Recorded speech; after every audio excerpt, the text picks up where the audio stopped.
자, 이게 네. 저는 좀 궁금했는데 송영무 장관이요. 이 귀순 사건이 있었던 게 13일이었잖아요. 네. 그 다음날 국회에 나가서는 우리 군의 대응이 좀 정상적이지 않았다. 정상적이지 않았다라고 얘기했는데 오늘은 뭐라고 얘기했을까 좀 궁금했거든요. 오늘 그냥 짧게 말씀드리면요. 대응을 참 잘했다. 이렇게 평가를 했습니다. 말이 바뀐 거네요? 그렇죠. 근데 이제 저희가 이제 꾸며낸 말이 아니라 영상도 저희가 확보를 하고 있었는데요. 영상 보시고 얘기 나누겠습니다.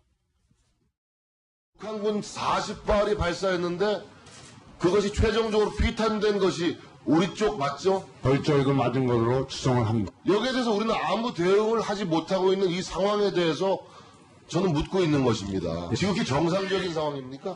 정상적이지 않죠. 현장 대응은 내가 볼 때,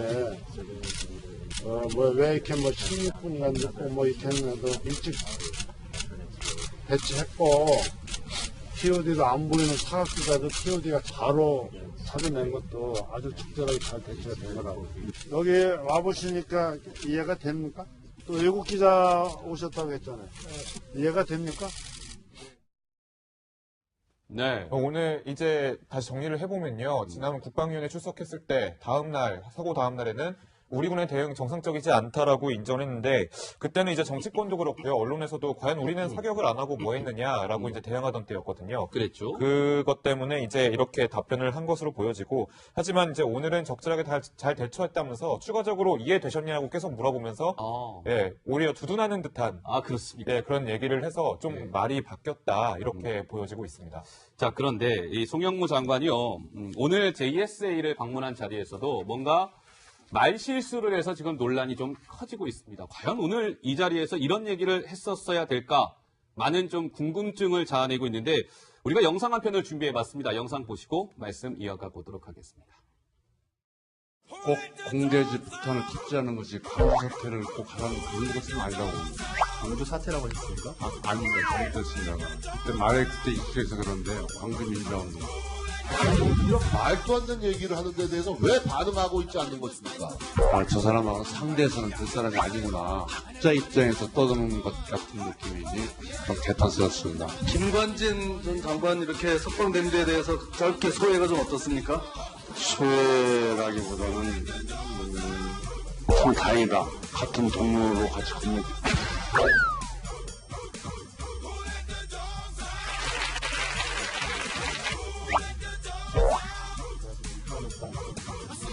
식사 자리에서 기도 얘기하는 자리가 없는 건데, 식사 전에 얘기와 미니스 같은 작은 식으로 나가죠.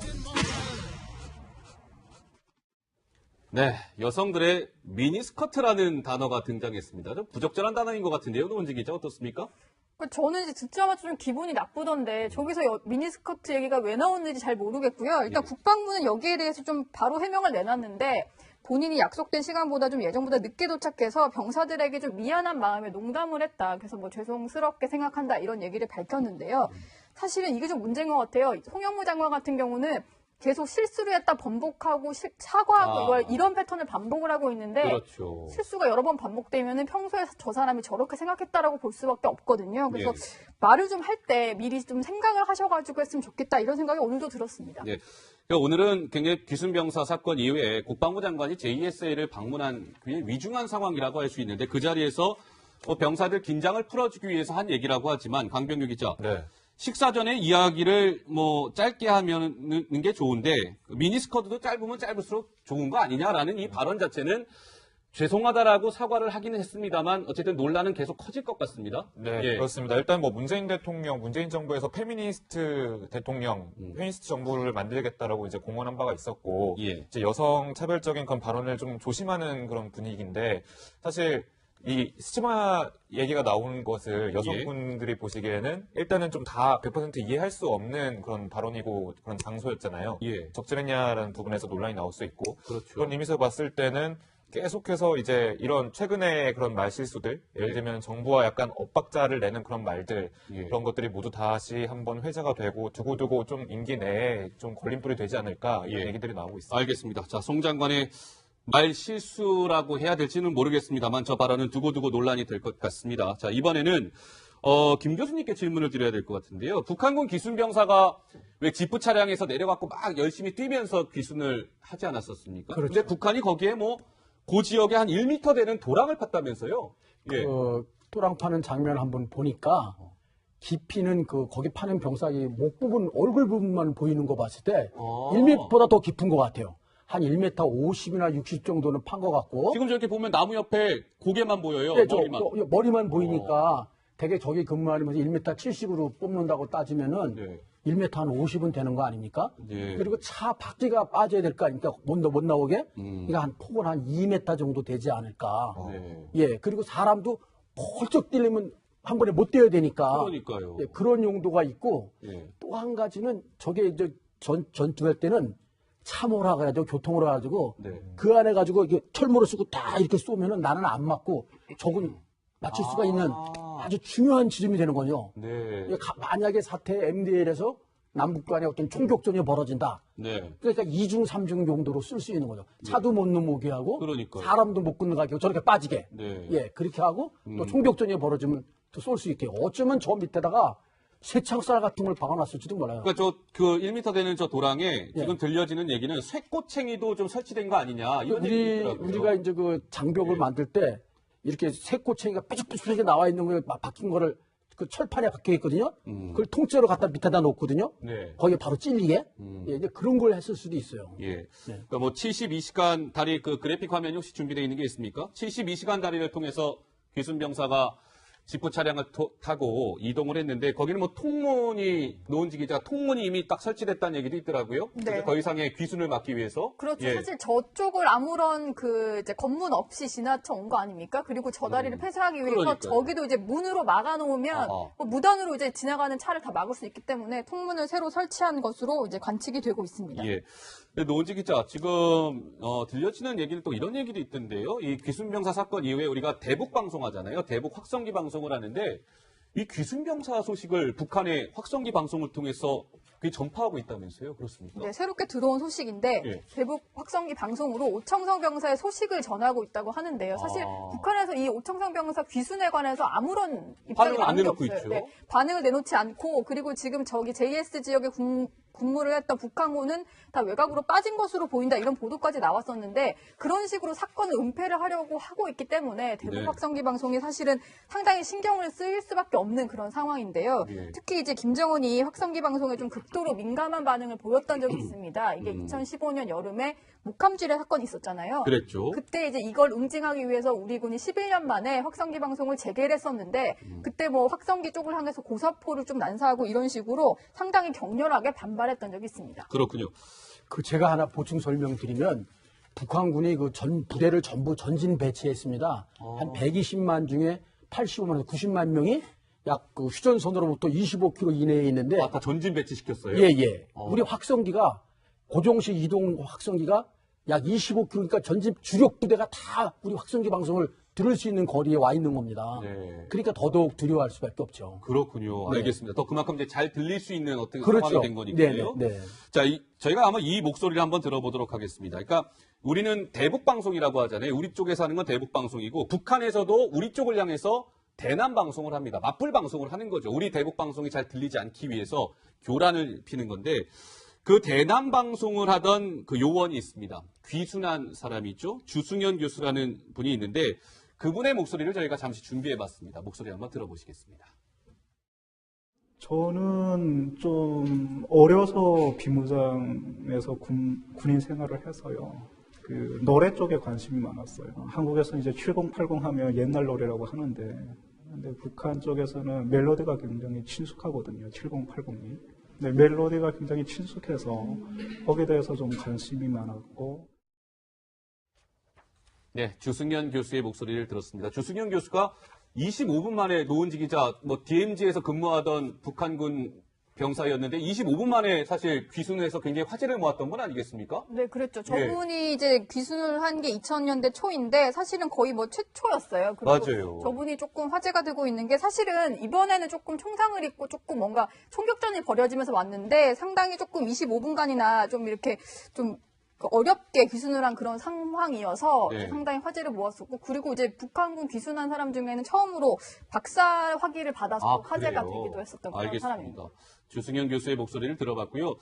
북한의 요즘에 그 내부 사정이 좀 심상치 않은 것 같습니다. 이 뭐 귀순 병사 사건 이후에 느닷없이 뜬금없이 이 판문점 관련된 영상물들을 계속 내보내고 있다고 하는데요. 의도가 있어 보이죠? 먼저 그 영상 보고 오겠습니다. 이곳에 어버이 소령님의 친필비를 세우게 했다고 하시면서 위대한 장군님께서는 결심하셨습니다. 분열의 상징 판문점을 자주 통일의 새 시대 속에 통일의 상징으로 대기하실 크나큰 웅지를 한가슴에 안으신 줄 그날엔 누구도 몰랐습니다. 적들의 무모한 군사적 도발 책동으로 하여 어느 순간에 총포성이 울릴지 모를 최대의 열점 지역인 판문점을 시찰하신 경의하는 김종은 원수님. 근데 교수님, 저는 재밌는 것이 저렇게 뭐 영상을 공개하는데요. 북한 내부 매체로는 공개 안 해요. 노동신문이나 조선중앙TV는 북한 주민들이 볼 수 있는 매체인데 그런 매체가 아니라 해외에 선전하는 매체를 통해서 판문점 영상을 저렇게 지금 지속적으로 내보내고 있단 말이죠. 의도가 뭘까요? 그 우리 민족끼리는 예. 그 통일전선부에서 직접 운영 통제를 하는데 이 선전, 홍보, 교란용입니다. 예, 이만큼 김일성, 김정일, 김정인이 판문점을 중시한다. 네. 예, 또 안으로 들어가도 판문점 안에 있는 면서도 김일성 한번 다녀가면 뭐 고기가 나오고 막 그런다지 않습니까? 김정은이만 다녀가도 예. 악수만 하면서 손도 안 씻는다 그리고 네. 그 정도 적이니까 역대에 걸쳐서 거기를 친필로 이렇게 써놓기도 하고 그 정도로 이렇게 우리가 관심을 갖는 것이다. 그러니 예. 앞으로 더 이제 귀순 병사는 없을 것이다. 뭐 그 너무 귀순 올 것 같지 뭐 대비하지 마라. 예. 뭐 그런 거 사전 추정을 합니다. 여기에 대해서 우리는 아무 대응을 하지 못하고 있는 이 상황에 대해서 저는 묻고 있는 것입니다. 지극히 정상적인 상황입니까? 정상적이지 않죠. 현장 대응은 내가 볼 때, 왜 이렇게 뭐 16분이가 늦고 뭐 이렇게 했는데도 일찍 배치했고, TOD도 안 보이는 사각지대도 TOD가 바로 찾아낸 것도 아주 적절하게 잘 대처가 된 거라고. 여기 와보시니까 이해가 됩니까? 또 외국 기자 오셨다고 했잖아요. 이해가 됩니까? 네. 오늘 이제 다시 정리를 해보면요. 지난번 국방위원회 출석했을 때 사고 다음 날에는 우리 군의 대응 정상적이지 않다라고 인정했는데 그때는 이제 정치권도 그렇고요. 언론에서도 과연 우리는 사격을 안 하고 뭐 했느냐라고 이제 대응하던 때였거든요. 그랬죠. 그것 때문에 이제 이렇게 답변을 한 것으로 보여지고 하지만 이제 오늘은 적절하게 잘 대처했다면서 추가적으로 이해되셨냐고 계속 물어보면서 예, 오히려 두둔하는 듯한 그렇습니까? 예, 그런 얘기를 해서 좀 네. 말이 바뀌었다 이렇게 보여지고 있습니다. 자, 그런데 이 송영무 장관이요. 오늘 JSA를 방문한 자리에서도 뭔가 말실수를 해서 지금 논란이 좀 커지고 있습니다. 과연 오늘 이 자리에서 이런 얘기를 했었어야 될까? 많은 좀 궁금증을 자아내고 있는데 우리가 영상 한 편을 준비해봤습니다. 영상 보시고 말씀 이어가 보도록 하겠습니다. 꼭 공대집단을 탑재하는 것이 광주 사태를 꼭 하라는 그런 것은 아니라고 봅니다. 광주 사태라고 하셨습니까? 아닙니다. 잘못됐습니다. 그때 말에 그때 익숙해서 그런데 광주 민주화운동. 이런 말도 안 되는 얘기를 하는 데 대해서 왜 반응하고 있지 않는 것입니까? 저 사람하고 상대에서는 그 사람이 아니구나. 학자 입장에서 떠드는 것 같은 느낌이지.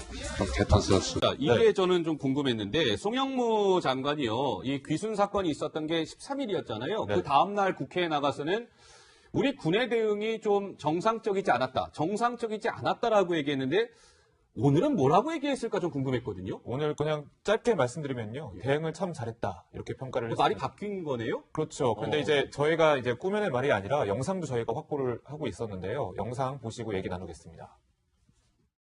북한군 40발이 발사했는데 그것이 최종적으로 피탄된 것이 우리 쪽 맞죠? 벌적이고 맞은 것으로 김관진 전 장관 이렇게 석방된 데에 대해서 짧게 소회가 좀 어떻습니까? 소외라기보다는 참 다행이다. 같은 동료로 같이 건너.